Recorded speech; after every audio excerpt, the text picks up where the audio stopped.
Assalamualaikum warahmatullahi wabarakatuh. Baiklah, pada kesempatan kali ini kita bertemu kembali untuk melanjutkan pembelajaran kita di teks sebelumnya. Untuk kesempatan kali ini kita akan melanjutkan materi dari bab 3, itu teks cerpen. Dalam kesempatan sekarang kita akan bahas ada 3 materi. Pertama itu tentang struktur teks cerpen, kemudian yang kedua itu kaidah kebahasaan dari teks cerpen, yang terakhir adalah langkah menyusun teks cerpen. Untuk pemahaman selanjutnya silahkan ditonton dan jangan lupa di like and subscribe. Struktur teks cerpen. Struktur teks cerpen terdiri dari 5 bahagian. Pertama itu ada orientasi. Orientasi ini merupakan bahagian pendahuluan dari teks cerpen, biasanya berisi pengenalan siapa itu tokohnya, kemudian di mana latar, tempat, dan waktunya. Kemudian yang kedua itu rangkaian peristiwa. Di bagian rangkaian peristiwa ini, kisah itu mulai berlanjut dengan munculnya kisah-kisah ataupun peristiwa-peristiwa yang tidak terduga. Jadi di bagian rangkaian peristiwa ini mulailah muncul konfliknya ataupun permasalahannya.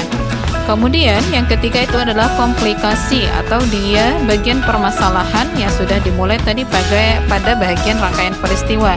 Di bagian komplikasi ini ada 3 bahagian, dia mulai pemunculan masalah, kemudian dia permasalahannya sendiri, yang terakhir adalah puncak permasalahan atau sering kita sebut dengan klimaks.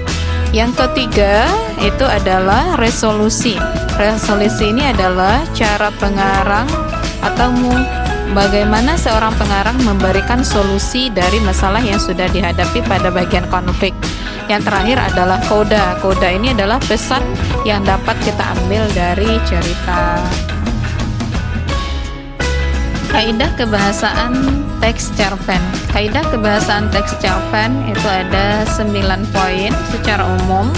Yang pertama, unsur kebahasaannya adalah menggunakan bahasa sehari-hari. Jadi di dalam menulis cerpen itu biasanya kita menggunakan bahasa yang dekat dengan masyarakat. Kemudian yang kedua, penggunaan diksi atau pilihan kata yang mengungkapkan ekspresi atau dia perasaan dari orang yang membuat cerpen tersebut. Kemudian yang ketiga itu menggunakan majas.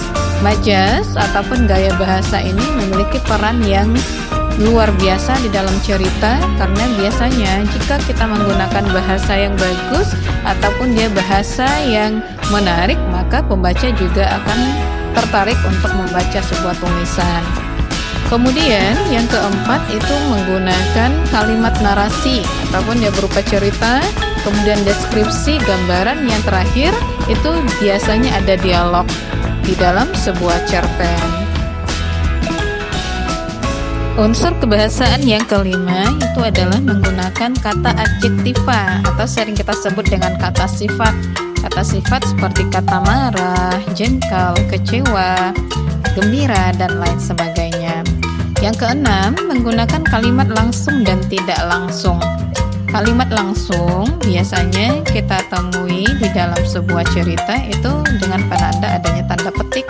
Sedangkan kalimat tidak langsung biasanya menggunakan penanda kata bahwa. Seperti contoh di sini, contoh yang kita tampilkan di slide ini adalah kalimat langsung. Penandanya apa? Penandanya menggunakan tanda petik.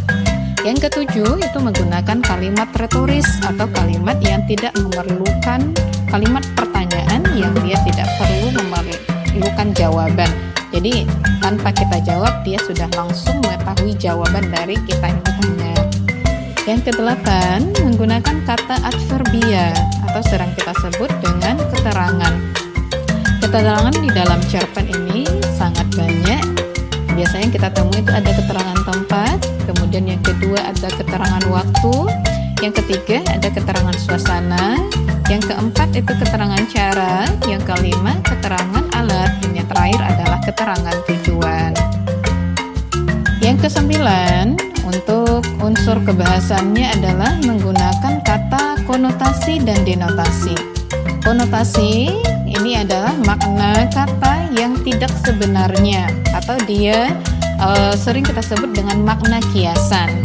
Contoh, dia menjadi anak emas di kelasku. Anak emas di sana itu memiliki makna itu anak yang disayangi atau dia memiliki perlakuan khusus. Kemudian kalau dia denotasi ini adalah sebuah kata yang memiliki makna yang sebenarnya, artinya apa adanya. Seperti kalau kita buat contoh di sini ada kata panjang tangan. Kalau panjang tangan dengan makna denotasi berarti memang seseorang itu memiliki tangan yang panjang. Sedangkan kalau kita lihat ke konotasinya, panjang tangan ini memiliki makna dia seorang pencuri. Majas dalam teks cerpen. Majas menjadi salah satu unsur kebahasaan di dalam teks cerpen yang tadi kita temui dia pada poin yang ketiga. Majas ini ternyata memiliki berbagai jenis. Untuk teks cerpen sendiri, jenis majas itu ada 3 yang dibahas. Pertama itu majasnya adalah majas simile. Majas simile ini adalah gaya bahasa yang menyandingkan sebuah kegiatan dengan ungkapan. Jadi dia menyampaikan sesuatu itu menggunakan ungkapan. Contoh, kelakuannya bagaikan anak ayam kehilangan induknya. Berarti di sana dia itu menyampaikan atau membandingkan suatu keadaan ataupun tingkah laku itu seperti anak ayam yang kehilangan induk. Artinya dia tidak tentu arah. Kemudian yang kedua itu majas metafora. Metafora ini termasuk juga dia majas perumpamaan yang digunakan sebagai kiasan yang mewakilkan suatu maksud berdasarkan persamaan atau perbandingan.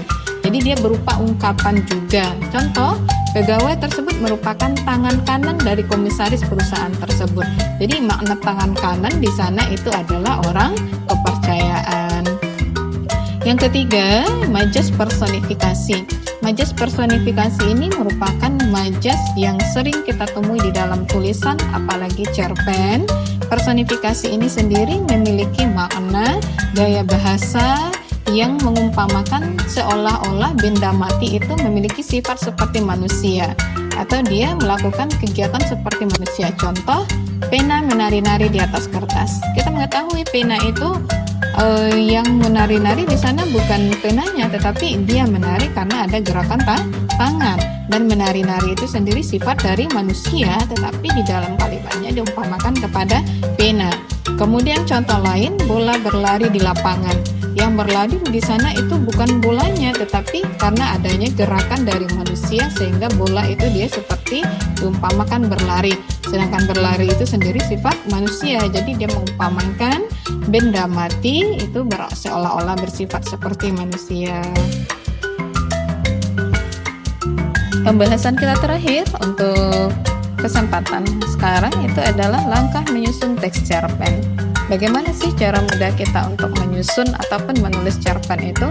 Hal pertama yang harus kita lakukan, kita harus memperhatikan atau memahami terlebih dahulu struktur dari teks cerpen itu. Struktur dari teks cerpen itu tadi kita mulai dia dari orientasi, kemudian ada rangkaian peristiwa, kemudian ada komplikasi, yang terakhir itu resolusi dan koda.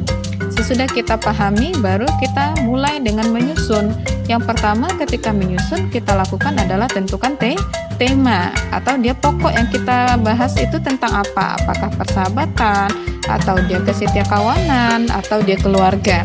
Kemudian yang kedua itu buat alurnya, tentukan alur. Kita mau bercerita dari saat sekarang sampai ke depan atau kita balik, atau dia menggunakan alur mundur.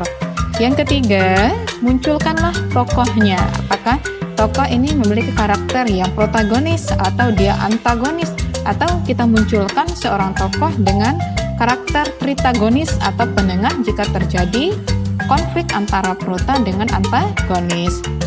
Yang keempat itu atur settingnya, di mana tempatnya, bagaimana suasananya, dan kapan waktunya. Yang terakhir adalah perindahlah tulisan kita atau bahasa di dalam cerpen dengan menampilkan majas, karena nyawa ketertarikan dari cerpen itu biasanya terletak dalam bahasa yang kita gunakan. Demikianlah penayangan atau pemberian materi kita untuk kesempatan kali ini. Semoga ada manfaatnya, dan mohon maaf jika ada bahasa atau kata-kata yang salah. Jangan lupa bantu like dan subscribe. Terima kasih, sampai berjumpa kembali.